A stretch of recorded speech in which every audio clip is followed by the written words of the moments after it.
crazy first day of the US Open. Alright, I'm gonna start with Djokovic so I can end with the Medvedev story. Like, it's ridiculous.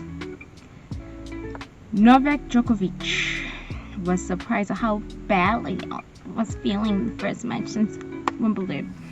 He was feeling bad. I didn't watch the match. All I know, he won. Was playing against Leonard Tien. Leonard Tien needs to learn how to to remove the status of the player and just play the player and not the name. 1616. Okay, can I highlight that? Oh, yeah, 1676 62. Like, even the commentator commentating on the match when Lerner lost, when he was broken, I think the second time, and he was like, your shot selection, your shot making, he's physically struggling. Keep them level, keep the rallies longer, try to move him around. He didn't do that. I didn't watch the match. I'll maybe watch the repeat, but I don't think I will. I'll only watch a Djokovic match when he plays Yannick Sinner.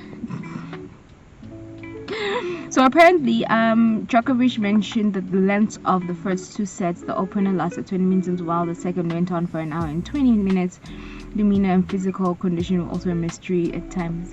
Whatever, he might be garnering some sympathy, or might be feeling a little bit mkulu. He'd be 38. But anyway, he's through to the next round. Good for him. Yeah, he had a break points at 3-2. Tien had a 3-match break points. Saved them all. Apparently, Lerner broke Djokovic in the third set, but got it back. And yeah, 6-1, 7-6, 6-2. Okay, I'm not reading what he said. I don't have time for Novak Djokovic. He had a second time violation. I think, yeah, he had a time violation. Was that want to lose the point of the second serve? Did you really have to do that? In his time violation came early in the match, and he had an argument with the chair umpire. Not really surprising. Did you really have to do that? Yeah, time violation. You lose a serve. Oh, hello. What are you? At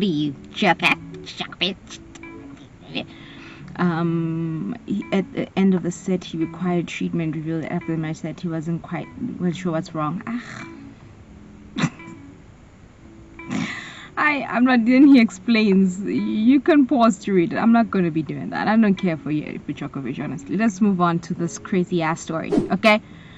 Actually, Iyala won. Before we go to the Medvedev one, let's get this one also out of the way.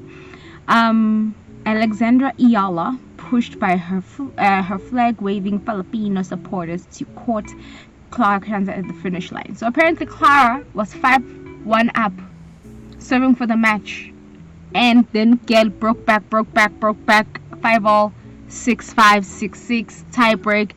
Insane. Very fun. It's hard not to get the energy 20-year-old said. And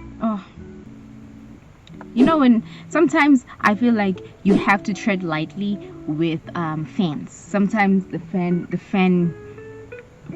is so much that they're your fuel, but don't depend on that, because you're gonna go through instances playing against different people, and then the friends will drive you in a complete direction. So I think you can love the friend interaction, people that are rooting for you, but at the same time you should also train your mentalness to not get fuel completely from that, because it can be a slippery slope when it comes to fan interactions in matches.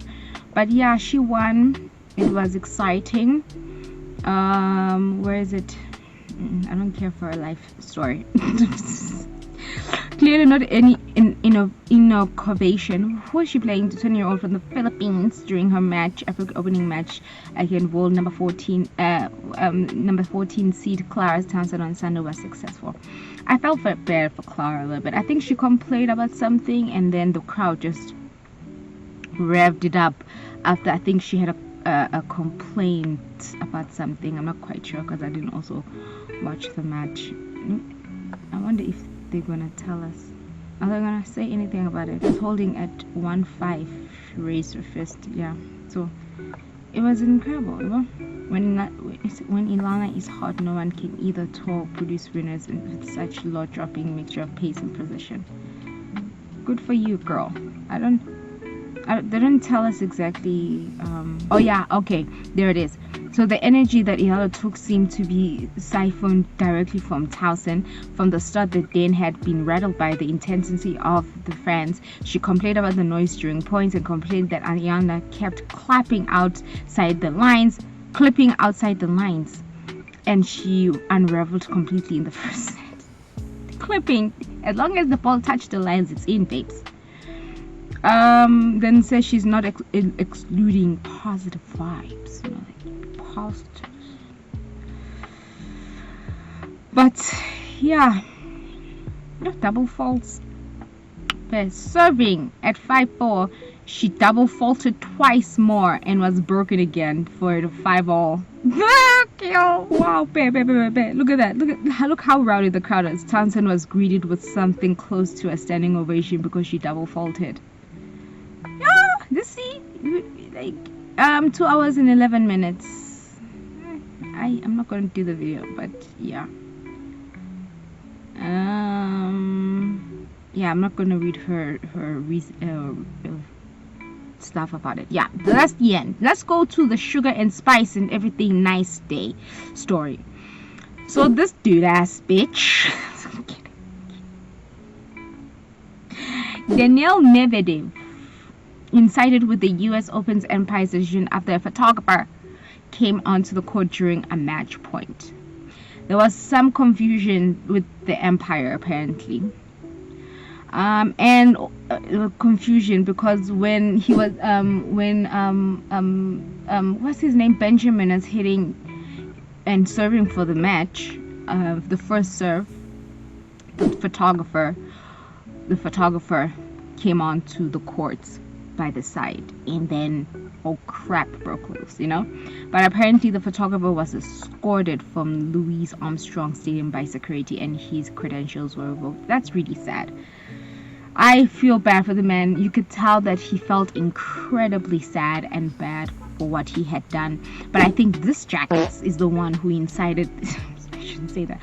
This man is the one who increased their violence against not only the opponent but the Empire and also the photographer. You can tell that every time they shot back to the poor photographer, you could tell that the intent of the whole situation was just terrible. We wish him well. So Daniil, where's my thingy? Also, Daniil Medvedev's match was delayed for more than 6 minutes between points Saturday night after a photographer entered the court on match point of the US Open. He became enraged by the chair Empire's decision to award his opponent the first serve, and the reason why he was rewarded the first serve is because there was what did he say? There was a disturbance from outside disturbance, so he had to redo and get his serve. Apparently Medvedev didn't like that idea, like it was his opponent's fault that a photographer went onto the court. So anyway, with that Maltel lasting that the 13th seed was a point away from being eliminated by Benjamin Bonzi in the second straight set Grand Slam tournament, but instead he won the next 2 sets to force a deciding 5th earlier Monday. So the match ended 6-3, 7-5, 6-7, love 6, 6-4 for Benjamin. It was a terrible, especially with the 4th and 5th set, especially losing love 6. But he did explain why and how physically tired he was. I think he was also mentally exhausted from all the fan interactions and everything. So that was terrible. So these are the reactions from the match. The reaction from Benjamin Bonzi after his 5 set. After he made the photographer left his position. So Bonzi had just hit his first serve, leading on 5-4 in the 3rd set. After winning his 2nd set, after he missed it, a photographer left his position before the Frenchman could hit his 2nd serve. So there was a misunderstanding from, I think, the photographer's part, if I'm not mistaken. So we don't know what was his reasoning for just crashing.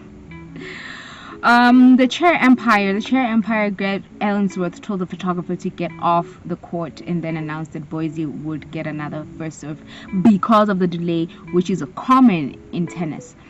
Poor sportsmanlike from Medvedev. Medvedev had then approached the chair to complain about the decision.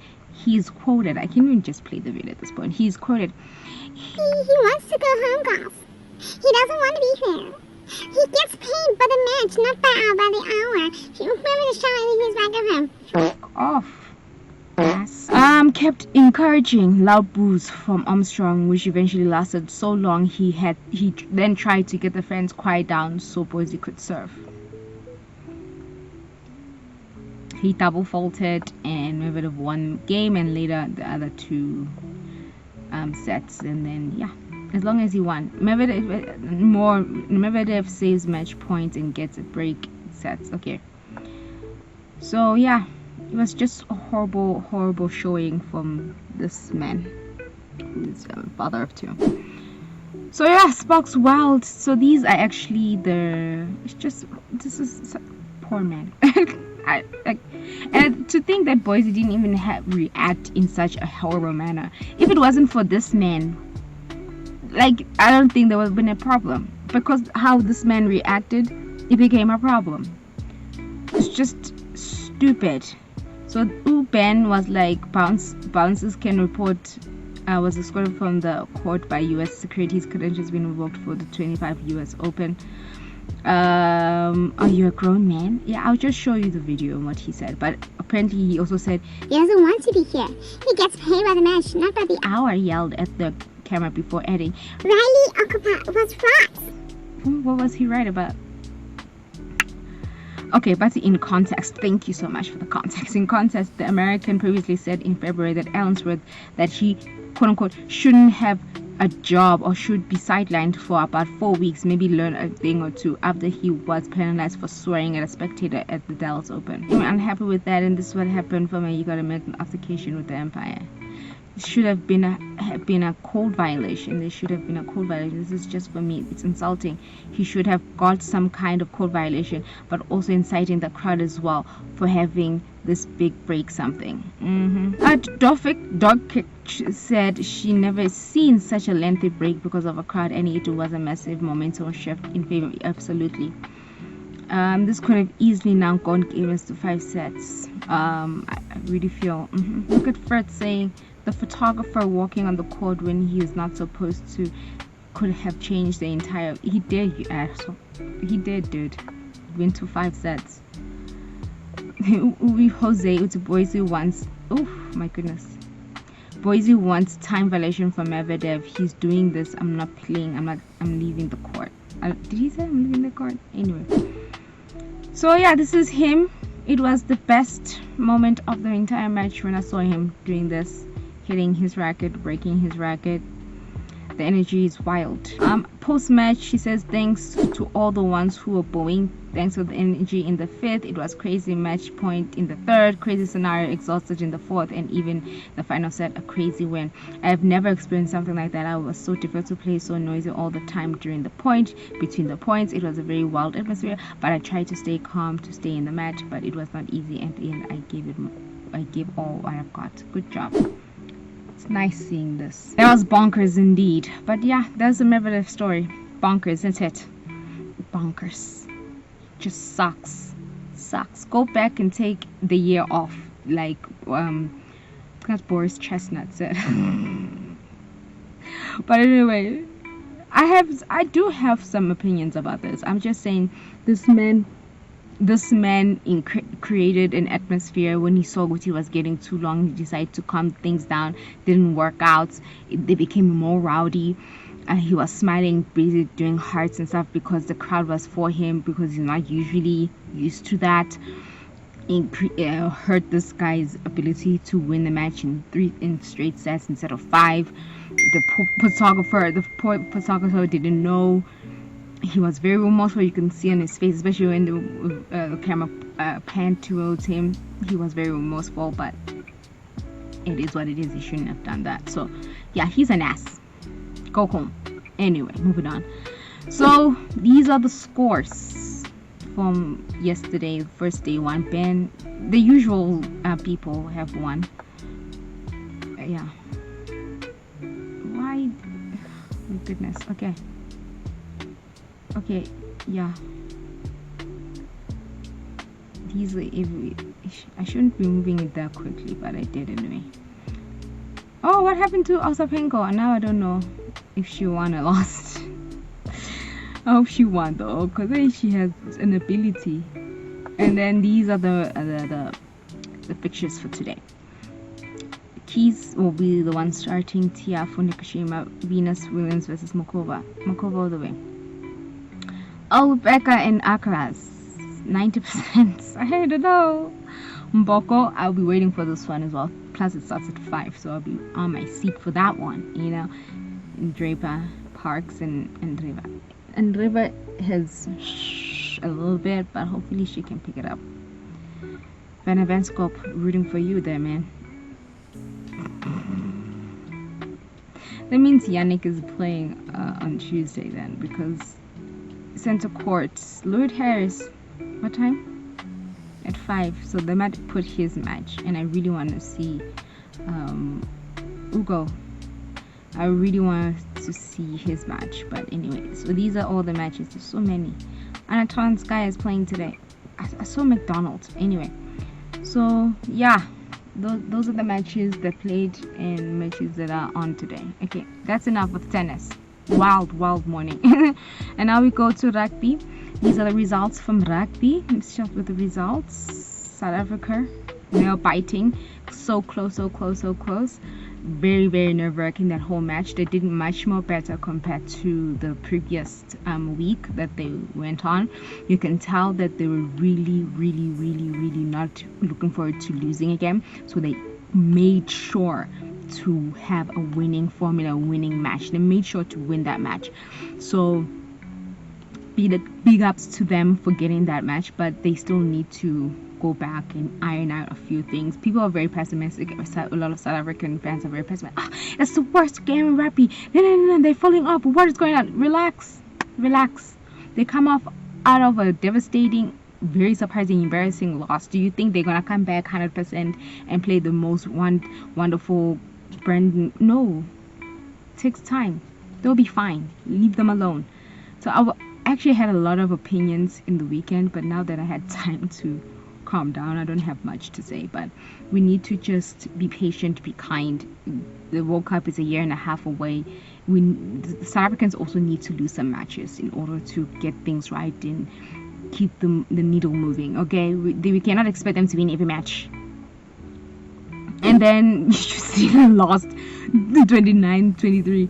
My goodness, I watched 60% of that match, and I was half asleep. But damn, they've considered so many penalties, turnovers. I'll put the stats somewhere. Like, absolutely bonkers, peeps. Bonkers. And then, where's the Women's World Cup? Okay, Women's World Cup started on Friday, like I said. The USA women, that's South African stat. There was a hammering, but these are the other matches that played on Saturday. We don't care. Where's the South African one? And then 66. It was pretty good. Apparently this was their first World Cup win since 2010, and Brazil is their first match on international stage. So congratulations to them. Absolutely. And then the Currie Cups. Yeah, anyway, so that's rugby, what happened during the weekend for rugby. And then Argentina, takeaways and momentum. This is the first time that Argentina has beaten New Zealand in Argentina ever. Tabang, you've never beaten an opponent in your own home, so they were so excited and happy, and it was very surprising. I was like shocked beyond belief. Shocked.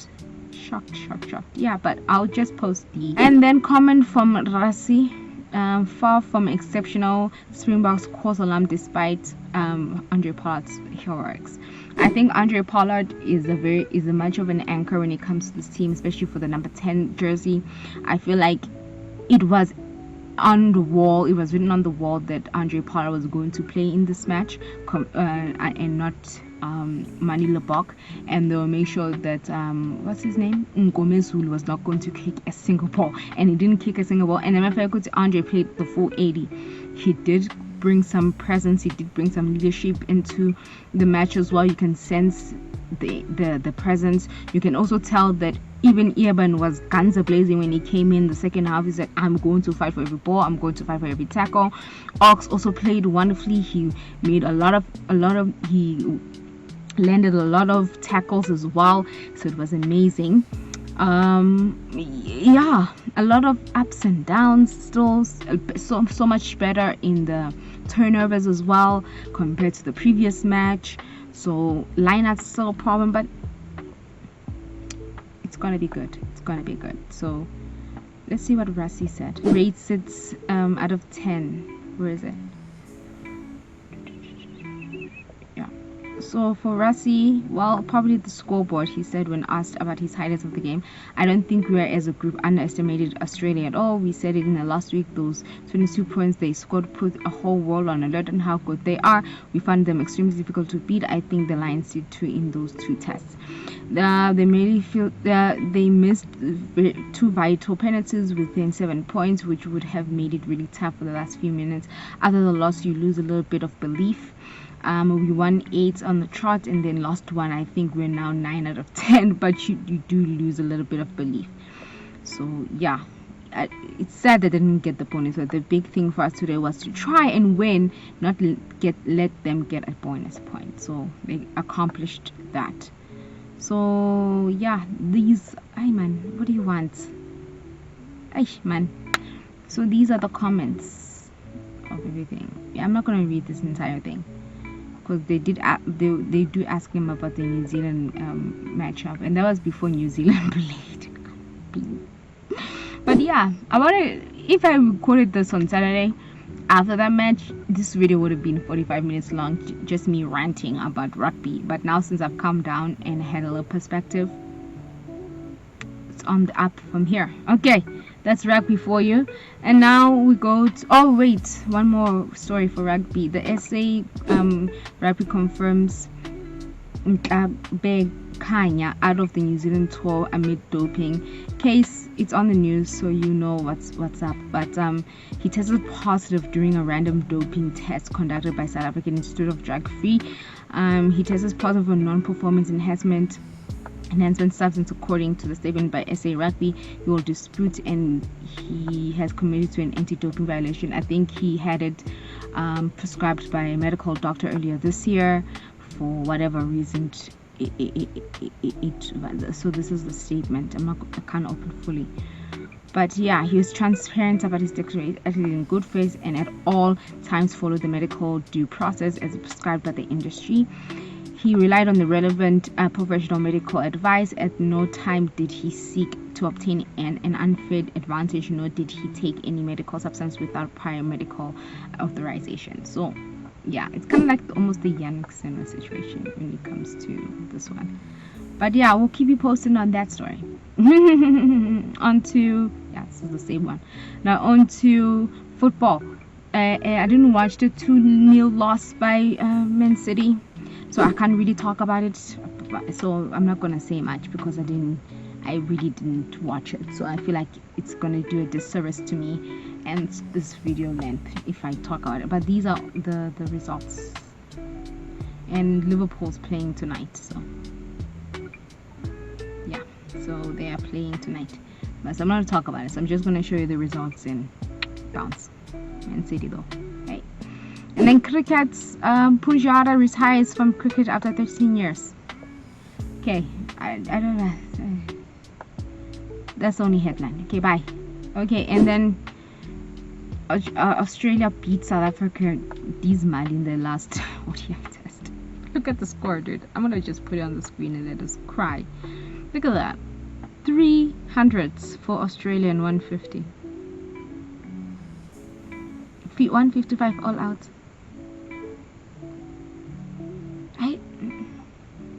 Maybe I'll post some highlights, but I don't think I will. It's very embarrassing. Anyway, that's the end of this video. Medvedev, go suck a lemon. Anyway, thanks so much for watching. I'll see you in the next one.